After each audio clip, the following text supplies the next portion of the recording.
So let's just get right into it. I want to talk Oklahoma versus Tennessee is the first game I want to talk about, kind of looking at this.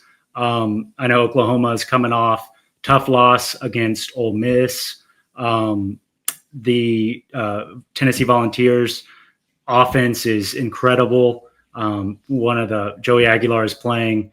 I'm sure we'll talk about this more, whether or not this video or upcoming videos, but he's definitely up there in terms of what we look to see in our Heisman candidates and Heisman finalists. But I'm excited. This is going to be a great matchup. Very strong Oklahoma defense versus very strong, high-powered Tennessee offense. If you want to pull up INSZN and kind of go through the platform, we can go through and look at it. I want to kind of the over-under on this game is 55.5 right now. I checked right before this. The Tennessee is favored. Volunteers are favored by 3 points right now. So kind of a football number there. And actually in our AQR resume rankings, which basically looks at teams' resumes as of week 10 or before week 10 starts, Tennessee is our 19th ranked team. So this should help them or help Oklahoma get back into that top 25 of the AQR. So let's pull this up. Awesome. Yeah. So this is just a view of our scouting report. We do this for every single game, every single week in Division I FBS. And what this really does is gives us a look into the teams from a head-to-head standpoint. We're able to look at offenses versus defenses. We're able to look at positional ratings of both teams. We're able to look at just their offenses solo, defenses solo. So really what this allows us to do is look at this matchup from a head-to-head standpoint and try to derive, what is the analytics, what is the data telling us? Mm-hmm. Yeah, and we can get as granular as we want in this, which is very cool. And I've gone down rabbit holes on INSZN many a nights, the last few nights for sure. But let's just use this as an example. I mean, I was talking before about the kind of the matchup of OU's offense versus Tennessee's defense and vice versa. Both of those are kind of interesting matchups. So let's talk through that if you want to. Yeah, absolutely. So we can look at OU's offense versus Tennessee's defense. And I think the question is, has Tennessee seen an offense this season that looks like OU? And I think the question is yes. I don't think that this is any super high-powered offense that's going to put up a ton of points on Tennessee. But I think this is kind of the run-of-the-mill that they've seen over the past couple weeks. I think this is comparable to, an Alabama or a Georgia. And so, OU's going to be able to put up points against Tennessee. But I think the question kind of relates to, will OU be able to stop Tennessee from scoring?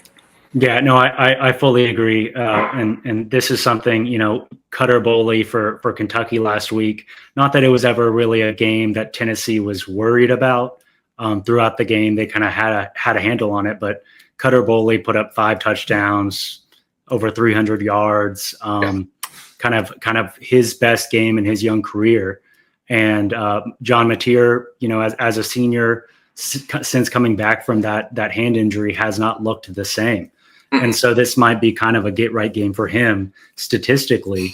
I don't know if that means that OU's going to win the game or they're going to be able to score a ton of points, but I fully expect the athletes and the offense that they have, Mateer to put up some points and them to have a good chance. But you're right. I think the more interesting question is that Tennessee offense versus Oklahoma defense. Kind of to your point, Tennessee's defense has seen offenses like Oklahoma. Really, Oklahoma's defense, other than last weekend against Ole Miss, has not seen much of this kind of high-powered offense that Tennessee has. So if you want to walk through that as well.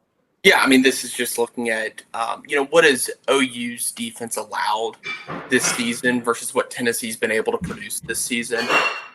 It's kind of a stark contrast of, will OU be able to put up similar numbers and hold Tennessee to similar metrics this weekend? I don't know. But I don't think that OU has faced what Tennessee is capable of doing. Now, whether that translates or not, we can go take a look at it. But, yeah, I think the point you brought up about Mateer is pretty interesting. We can jump into looking at Mateer as well, him needing a bounce back game, because we know Tennessee is capable of scoring a lot of points. So do you want to go ahead and jump into looking at what Mateer looks like right now? Yeah. Let's go over to the player profile on John Mateer.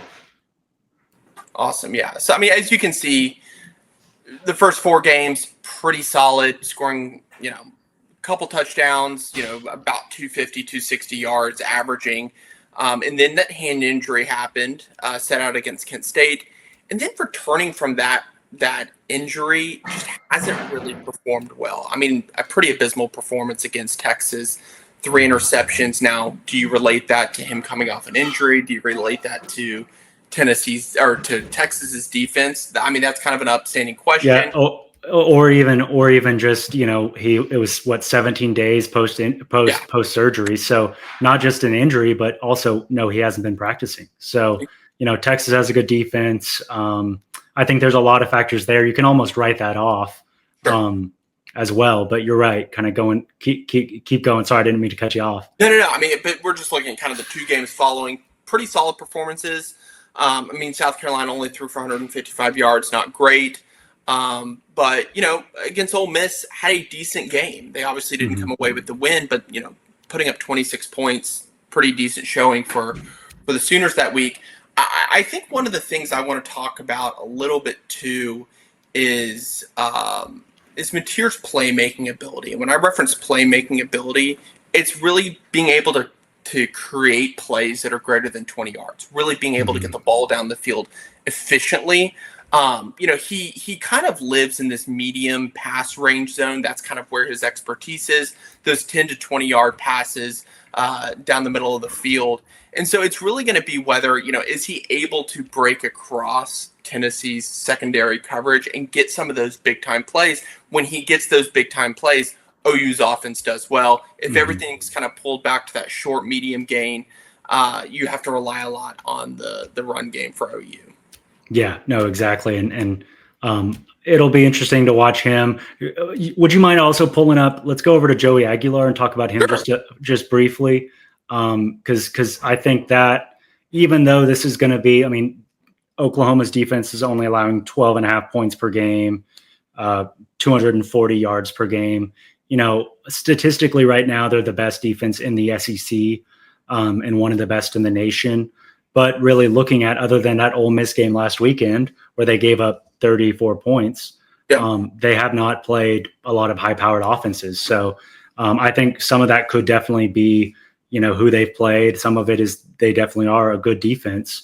This will be kind of an interesting game. I expect this to kind of be like the Tennessee-Alabama game.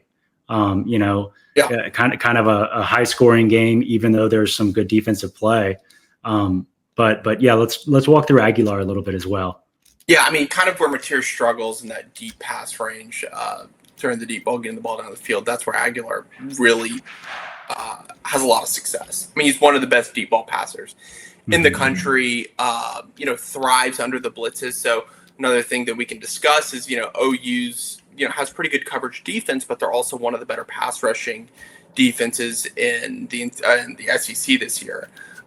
So Aguilar's ability to not only stay in the pocket, look at that second and third read, but also being able to handle the pressure, handle the hits, handle the blitzes that OU might throw at him.